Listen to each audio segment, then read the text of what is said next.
Boa noite a todos e todas. Cumprimento a igreja com a paz do Senhor. Podeis assentar. Quero, em primeiro lugar, dizer, Dom Paulo, que o privilégio e a alegria no coração é toda minha de poder ter, nessa noite, a oportunidade de ministrar nesse púlpito e aqui nessa igreja, que sempre me recebeu com tanto carinho, com tanto amor.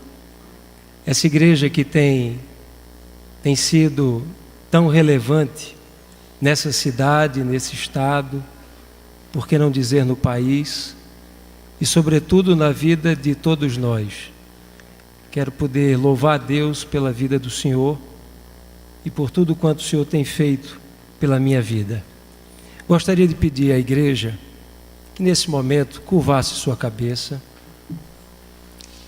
feche seus olhos, nós vamos orar. Senhor nosso Deus e Pai, queremos te louvar e te bendizer. Quero entregar em tuas mãos, Senhor, a minha vida. Eu estou completamente rendido ao teu Espírito Santo. Que o Senhor tome esse momento, que o Senhor nos dirija, que não haja, Senhor, absolutamente nenhum impedimento à liberação da Tua Palavra, que as nossas mentes estejam cativas àquilo que o Senhor deseja falar conosco nessa noite. Em nome de Jesus, nós oramos. Amém. Meus irmãos, o Evangelho de Marcos, e eu gostaria de primeiro trazer algumas considerações para vocês, e depois aplicar a mensagem imediatamente, mas para que você possa ter mais clareza a respeito do que e qual o propósito que havia quando Marcos escreveu essa carta. Esse Marcos, também conhecido como João Marcos, primo de Barnabé. Esse Marcos é o mesmo que na primeira viagem de Paulo em Atos, no capítulo número 13, desistiu e voltou até a cidade de Jerusalém. E logo depois, em Atos, no capítulo número 15, Barnabé discute com Paulo, porque Marcos desejava voltar novamente a viajar e a cumprir, junto com Paulo, a segunda viagem missionária. Paulo não abre mão de que Marcos não lhe acompanhe, e Barnabé, então, decide acompanhar Marcos, e vão juntos para a Ásia Menor, para Chipre e para a cidade de Éfeso. A quem Marcos escreveu essa carta? A carta foi escrita para os crentes ou os cristãos gentios da cidade de Roma. Em que momento a carta foi escrita? A carta ou Evangelho foi escrito por volta do ano de 64, 67. Nessa época governava Nero, e o contexto daquela época era de perseguição, de opressão, de sofrimento e de uma igreja que estava sendo martirizada. Pouco tempo antes, todos nós sabemos, Jesus Cristo tinha sido crucificado. E logo depois, no decorrer desses outros anos, tantos outros líderes da igreja foram martirizados. Roma vivia um momento de profunda perseguição. Os cristãos eram betumados, ou seja, eram pintados ou pincelados com piche e serviam para iluminar as noites de Roma, para satisfazer e agradar ao imperador naquela época. Os cristãos eram levados às arenas para divertimento e para satisfação do imperador, onde lá se lançavam feras que dilaceravam e matavam os cristãos naquela época. aquela igreja que recebeu o Evangelho de Marcos era uma igreja sofredora. E qual o propósito e a finalidade do Evangelho de Marcos? Propósito e finalidade: orientação, consolo diante de um momento de tanto sofrimento e de tanta perseguição. Assim, os cristãos gentios que se encontravam em Roma receberam esse Evangelho. E esse texto que nós acabamos de ler, que diz no versículo de número 35, narrando para estes cristãos que, semelhantemente a nós, hoje, nos nossos dias, temos nossas solicitudes, temos nossas lutas, temos nossas provas, temos nossas tribulações, sejam elas em que área for, e poderia lembrar aos irmãos pelo menos 5 áreas: finanças, a carreira profissional, as relações sociais, afetivas, as amizades, quem sabe a vida espiritual, a fé cristã, que por vezes fica abalada com a pergunta que se faz: por que que o justo sofre? Por que é que aquela igreja em Roma estava passando pelo que estava passando, enfrentando, se era uma igreja piedosa, santa e temente a Deus? Eu diria que não é incomum, por vezes, nós fazermos a mesma pergunta, o mesmo questionamento e a mesma indagação: Senhor, por que é que nós sofremos? Por que é que estamos enfrentando essa luta? Por que é que estamos passando pelo que nós estamos passando? E agora, nos atendo diretamente ao texto, o versículo de número 35 diz que num dia em que Jesus, juntamente com o seu colégio apostólico, estabeleceu uma agenda de atividades, semelhantemente à agenda de atividades da Igreja Episcopal, com os seus mais de 50 ministérios, que dia a dia não para de trabalhar e proclamar o Evangelho de Jesus Cristo a todo aquele que não conhece esse Evangelho. Assim também esse colégio apostólico e Jesus tinham uma agenda absolutamente comprometida, tomada. E diz a palavra que depois de cumprida essa agenda, curas, milagres, ensino, pregação e tantas outras maravilhas que Jesus Cristo tinha junto com os seus discípulos naquele dia realizado, diz o texto logo em seguida que, sendo já tarde, portanto, na agenda dos discípulos estava encerrado aquele dia de atividade. Entretanto, não tinha se encerrado o dia de atividade e de realizações daquilo que Jesus queria fazer ainda. O texto diz que já era tarde, ou seja, a agenda tinha sido cumprida, já tinha se terminado todas as atividades, mas Jesus traz uma orientação e uma ordem. E mesmo sendo tarde na perspectiva dos discípulos, ainda não era tarde na perspectiva de Jesus.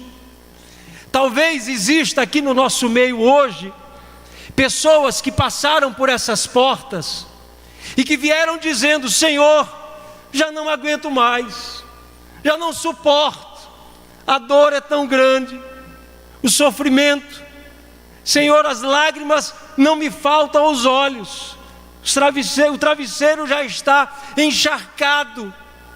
E o Senhor nos diz nessa noite: você não veio a essa casa de oração em vão, você veio porque Ele está na casa, você veio porque Ele está aqui no nosso meio. E eu não preciso sentir, eu não preciso de um arrepio, eu não preciso de uma sensação extraordinária, porque a palavra do Senhor diz que quando 2 ou mais estiverem no nosso meio, ali Ele estará. Quando 2 ou mais estiverem reunidos em seu nome, melhor dizendo, ali Ele estará. Ele está no nosso meio. Basta que você creia. E quando Ele lhe trouxe, porque você não veio pela sua vontade, você veio porque quem lhe trouxe foi o Espírito Santo de Deus. Foi Ele quem lhe trouxe para lhe dizer nessa noite: já está tarde. Já está tarde o dia em que eu vou mudar a tua sorte, de Jeremias 29:13. Já está tarde o dia em que eu farei cessar as lágrimas. Já está tarde o dia em que eu vou restaurar o que precisa ser restaurado. Já está tarde o dia em que eu irei restituir o que precisa ser restituído. Já está tarde o dia em que eu marquei para que você tenha um encontro verdadeiro e genuíno comigo, diz o Senhor. Já está tarde. Eu tenho plena convicção em afirmar aqui nessa noite que há no nosso meio pessoas que vão sair deste culto de posse de vitória. Aleluia.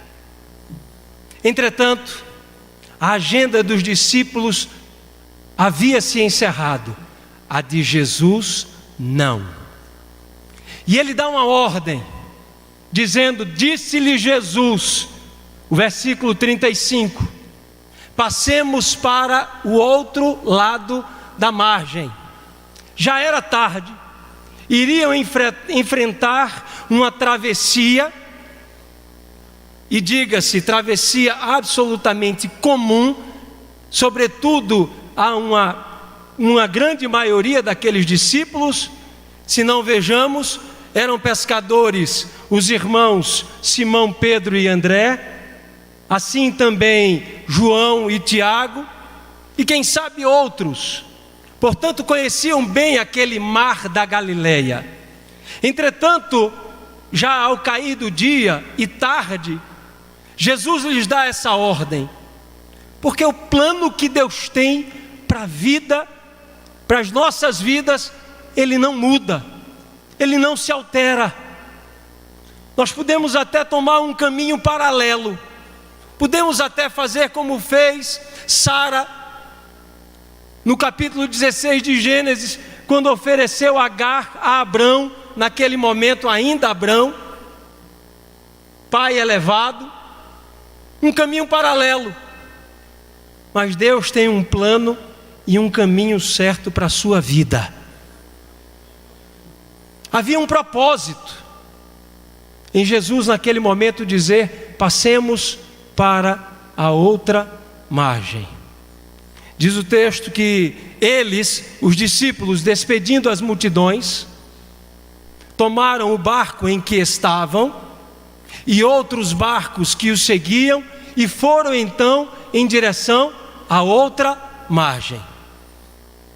Por mais incompreensível que fosse a ordem dada por Jesus naquele momento, pelas razões que já coloquei, quando o Senhor nos der uma ordem, obedeçamos, confiemos e creiamos. Eu vou dizer de novo: quando Jesus nos der uma ordem, obedeçamos, confiemos e creiamos. Ele estará no controle de todas as coisas. Assim diz o verso de número 37. Ora, levantou-se um grande temporal de vento, e as ondas se arremessavam contra o barco, de modo que o mesmo já estava a encher-se de água. O temporal denota na Bíblia adversidades ou um adversário que se interpõe entre a vontade de Deus para as nossas vidas e aquele ou aquilo que se coloca como um obstáculo. Nesse caso específico, um grande temporal que se levanta naquele mar da Galileia, sobretudo pelo vento que soprava de maneira incomum naquele dia e que promovia então algumas consequências próprias de uma tempestade, ou de uma tribulação, ou de uma luta. Quais são, pastor, portanto, as consequências que nós temos que enfrentar diante de tempestades? Em primeiro lugar, a tempestade nos causa preocupação. A preocupação significa ocupar algo de maneira antecipada. Segundo, a tempestade causa ansiedade. Terceiro, a tempestade causa medo, assombro. Por quê? Sobretudo porque se está enfrentando uma força maior do que a sua, e porque você está lidando com uma área desconhecida. Portanto, ela nos causa medo e nos causa assombro. A tempestade tem o poder de promover, por vezes, em nós, desorientação. Ficamos sem o chão. Eu sei que eu não estou falando aqui para ninguém, e eu estou pregando para mim mesmo. Mas quando a tempestade chega e bate à nossa porta, sem que nós desejemos que ela venha, ela muitas vezes rouba o nosso chão. Perdemos o sentido e a orientação. A tempestade, por vezes, promove desorganização. Não conseguimos concatenar as ideias e ficamos, portanto, desorganizados. Perdemos o senso de prioridade e de urgência. Ficamos desorganizados. A tempestade pode promover tudo isso.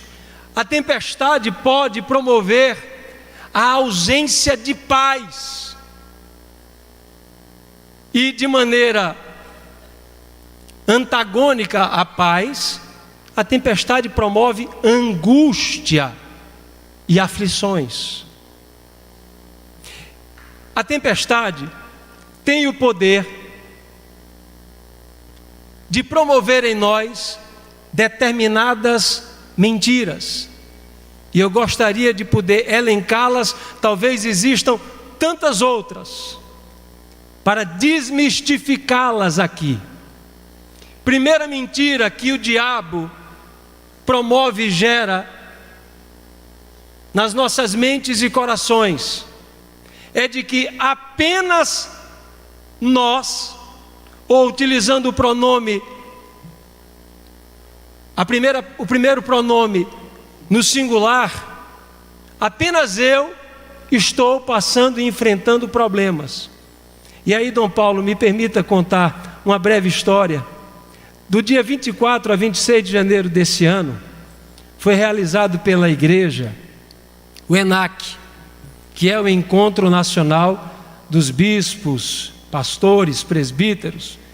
E por bondade e graça de Deus, Dom Paulo me convidou para participar do ENAC nesse período. E eu estive lá. Naquele dia em que se iniciava, o dia 24, eu estou vendo aqui nosso irmão André, naquele dia em que começava o ENAC, havia um conflito profundo dentro de mim. Vou, não vou. E por volta de 17 horas, havia uma reunião marcada na prefeitura da cidade do Recife, e eu sabia que essa reunião ia demorar, porque com quem iria tratar falava muito, e eu digo, vai demorar demais, eu vou perder o ENAC.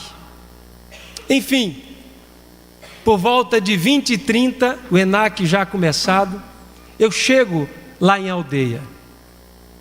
Não poderia ser diferente, fui extremamente bem recebido, carinhosamente recebido, calorosamente recebido.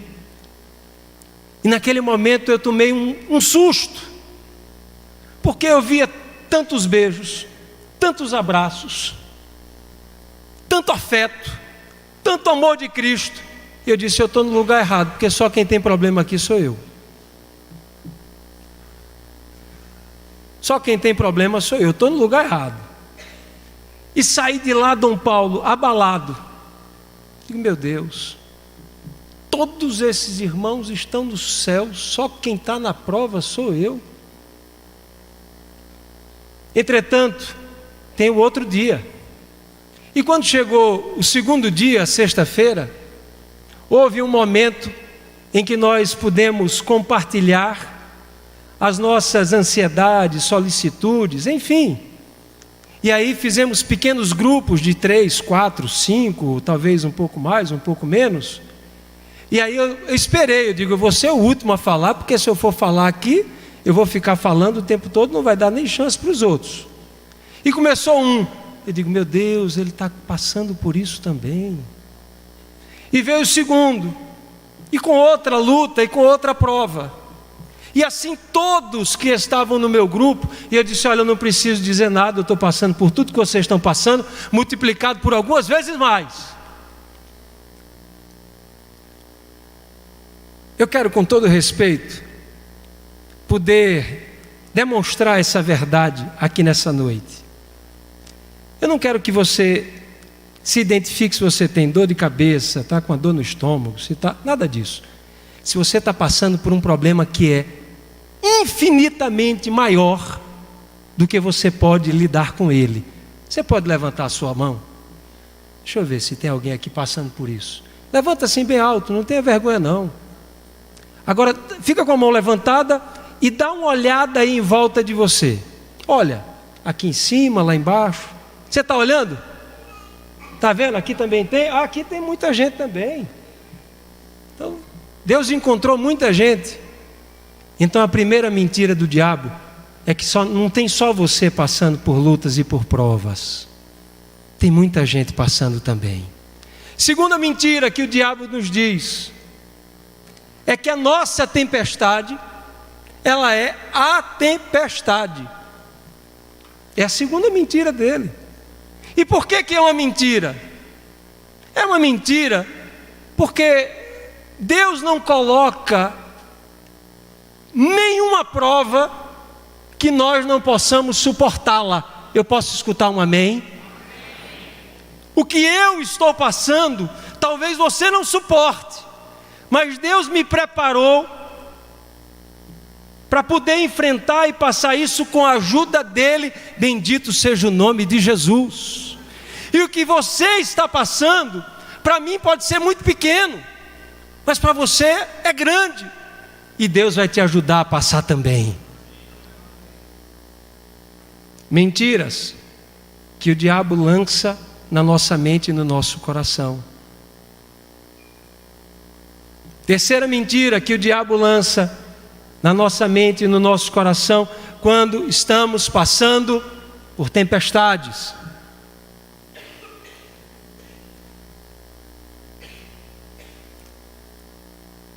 Escute isso. Durante a vida, o diabo por vezes imprime algumas derrotas. E diante de tempestades que são para nós impossíveis de serem transpostas pelas nossas próprias forças, ele nos diz: não tem mais jeito.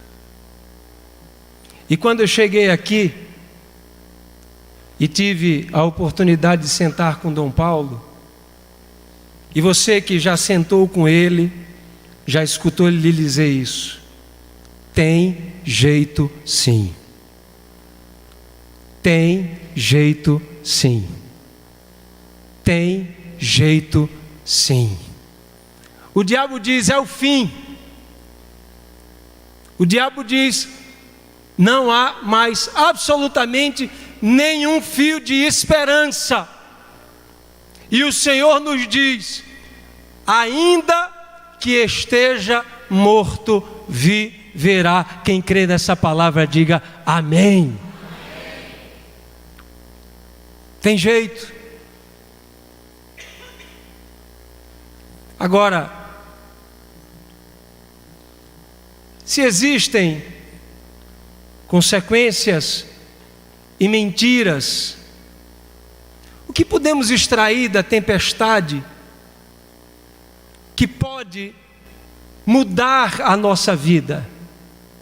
E se nós nos lembramos, o versículo de número 35 diz que quem deu a ordem para passar para o outro lado da margem foi Jesus.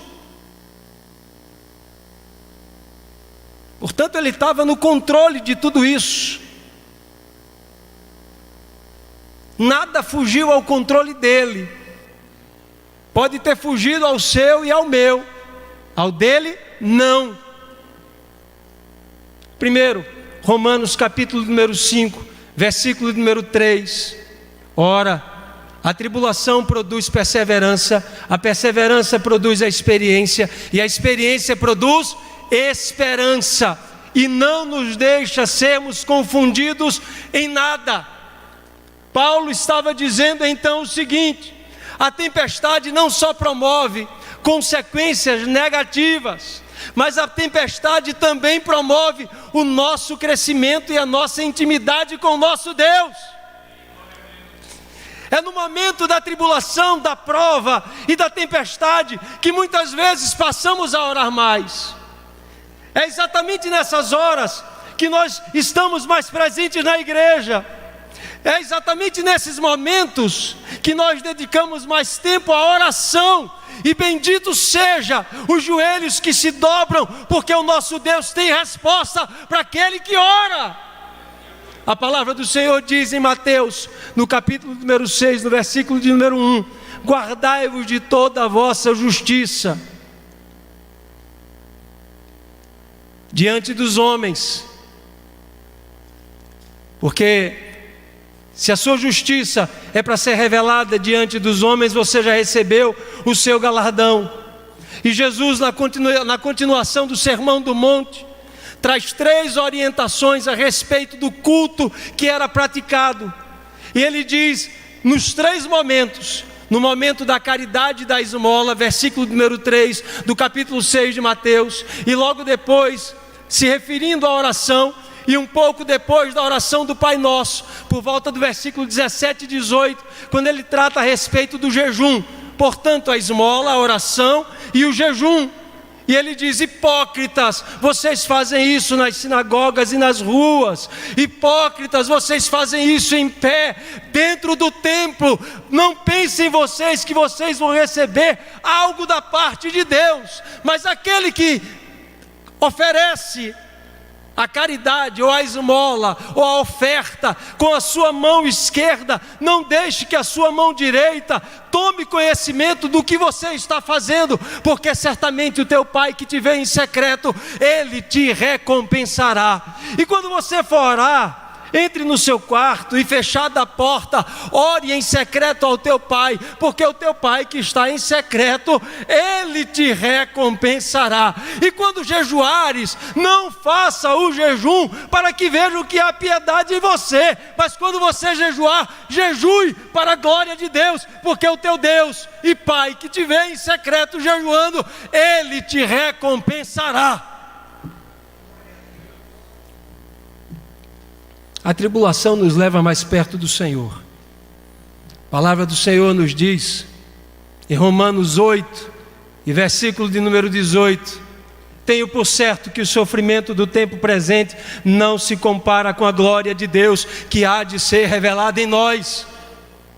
E permita abrir um parênteses na mensagem e levar-nos até João no capítulo número 11, quando Jesus recebe a notícia de que o seu amigo Lázaro, aquele a quem ele tanto amava, estava enfermo.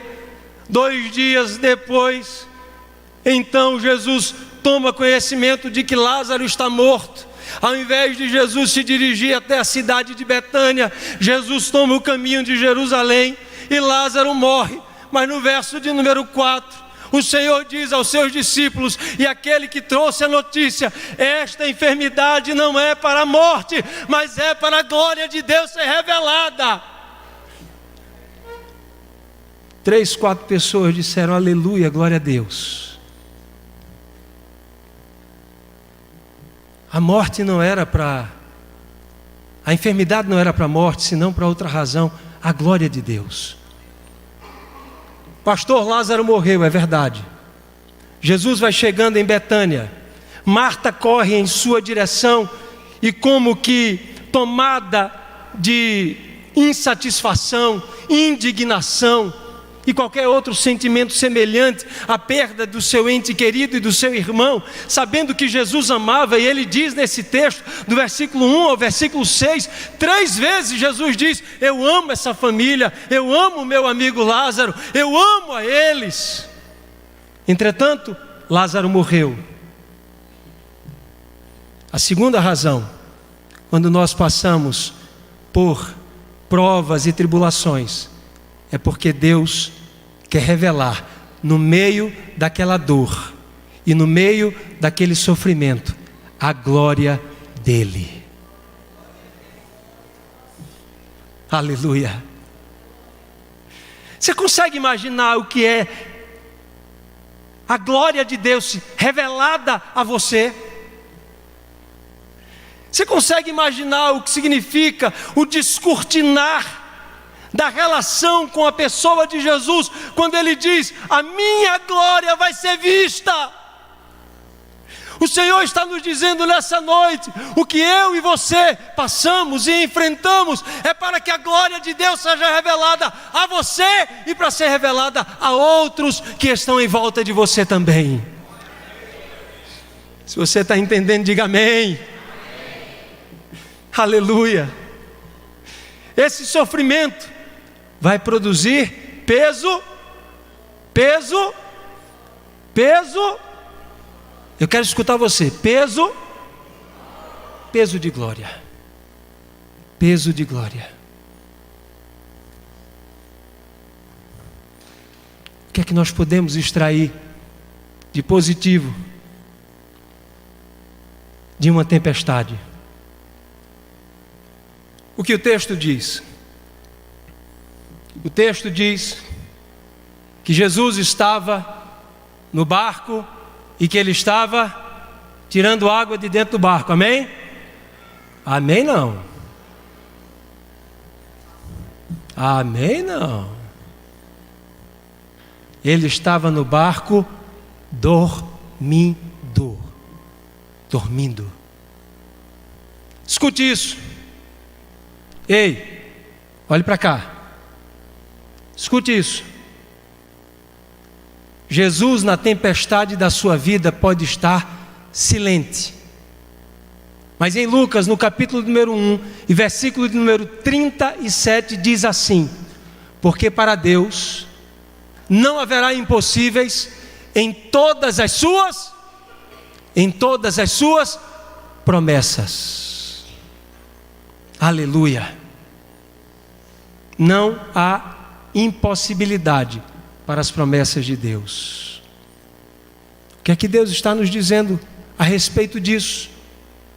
É que o silêncio de Jesus não apagou a promessa que Ele fez a você. O silêncio de Jesus no barco da tempestade da sua vida não anulou a promessa que Ele fez a você. Ele fez uma promessa de que vai restaurar o teu casamento. Espere, confiadamente Ele vai restaurar esse casamento.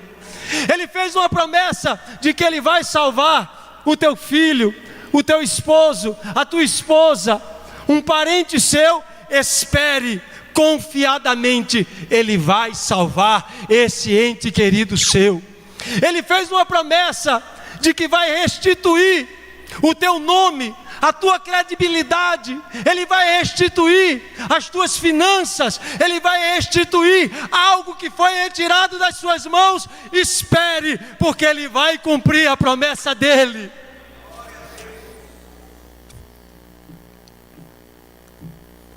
Jesus está no barco, pode estar até dormindo, mas a promessa dele não foi apagada. Pastor, o que eu posso aprender com a tempestade para me ajudar nessa noite? Eu vou te dar uma boa notícia. E se você não der um glória a Deus, é que a tempestade tem dia para começar e tem dia para terminar.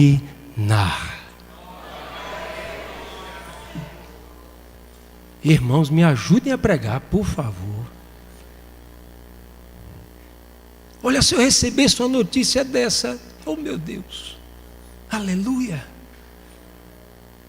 Começou naquele dia, tem um dia certo para terminar. Eu conversava com um colega de trabalho hoje, e eu comentei com ele que viria para cá, e ele disse: André, você vai pregar sobre o quê? Eu disse: eu vou pregar sobre alegria no sofrimento. Rapaz, aí ele brincou e disse: deve ser torcedor do Náutico. Ele não é crente, mas era profeta. Fazer o quê? Bom, virando a página, eu disse a ele: vou pregar sobre quando Jesus acalmou uma tempestade. E aí ele disse assim: tem gente que fica especialista em tempestade. E eu disse: não, a tempestade tem dia para começar na vida de um crente e tem dia para terminar.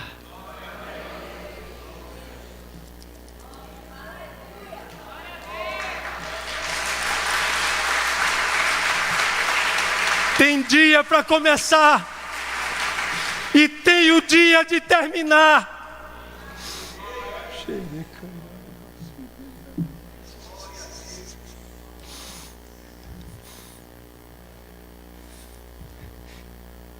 Você vai sair daqui dizendo: Deus, obrigado pela tempestade que eu estou passando. Porque as mentiras que Satanás plantou na minha mente foram desmistificadas. E as verdades da tua palavra foram imprimidas na minha mente, atadas ao meu pescoço e guardadas no meu coração. Jesus diz então: por que sois tão tímidos, ó homens de pequena fé ou de pouca fé? Duas indagações, dois questionamentos. Jesus estava dizendo ao colégio apostólico naquele momento: será que vocês não viram o que eu já fiz? Não se lembram porventura daquele homem com a mão ressequida, quando no meio do templo no sábado eu disse: venha para o meio do templo, porque eu lhe curarei? Será que você não se lembra daquele leproso que veio até mim e disse: se podes, cura-me? E então o Senhor disse: quero ser limpo.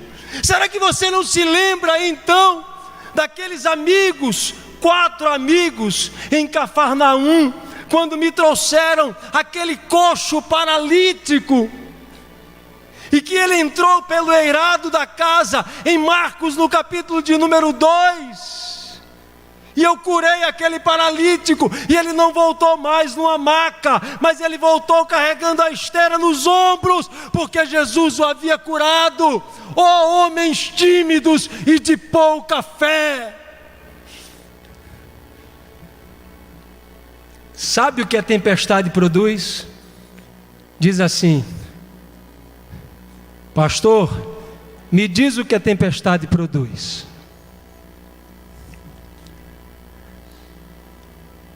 a tempestade produz fé. Fé.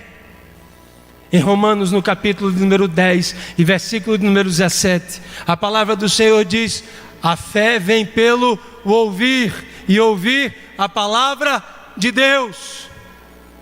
Fé. Sabe quando a sua fé seria aumentada se Deus não tivesse trazido essa tempestade? A tempestade ativou, provocou, estimulou, animou a sua fé. Fé. Porque sois tímidos, ó homem ou homens de pouca fé. Sabe quando você precisaria usar a fé? Se você não estivesse enfrentando o que você enfrenta, se você não estivesse passando pelo que você passa, se você não estivesse lidando com o que você está lidando. E aí, nós temos uma certeza e uma convicção, é de que as nossas forças são absolutamente impotentes diante dessa tempestade. Mas a fé naquele que pode todas as coisas, tem poder para fazer essa tempestade ser vencida. Bendito seja o nome de Jesus. Eu quero concluir trazendo aos irmãos a notícia de que depois da tempestade vem um tempo de paz, vem um tempo de bonança. Suporte um pouco mais, espere um pouco mais, aguarde um pouco mais, escute o que vos diz esse pastor nessa noite. Não desista do que Deus não desistiu ainda. Não abra mão do que Deus não abriu mão. Não entregue os pontos nesta hora. O Senhor vai te dar a vitória. O Senhor vai te abençoar. O Senhor vai mudar este quadro. O Senhor vai mudar a tua sorte. Espere, porque você vai escutar a voz do Senhor dizendo, num momento surpreendente, tão súbito quanto foi aquele dia em que a tempestade começou, você vai escutar a voz do Senhor dizendo: vento, acalma-te, mar, emudece-te. Aleluia, aleluia. E por fim aqueles discípulos disseram: quem é este que até o vento e o mar lhe obedecem? Em Isaías 9 e no versículo número 6, a palavra do Senhor diz assim: porque um filho se nos deu, um menino nos nasceu, e o governo estava sobre os seus ombros, e o seu nome é Maravilhoso Conselheiro, Deus forte, Pai da eternidade e Príncipe da paz. Quem é esse Jesus? Esse Jesus é a estrela da manhã, é a rosa de Saron, é o sol da justiça, é a videira verdadeira, é o bom pastor, é a porta por qual a nós entramos, sairemos e encontraremos pastagem. É o primeiro e é o último, é o alfa e é o ômega, é o Deus Todo-Poderoso. Bendito o nome de Jesus. Quem é este? É aquele que tem todo o poder. E Deus forte significa em hebraico El, que significa poder, Gibor, aquele que prevalece. Não tem tempestade na sua vida que o teu Deus não tenha poder sobre ela. Ele vai calar o mar e vai calar o vento. Deus abençoe a igreja. Obrigado, Dom Paulo.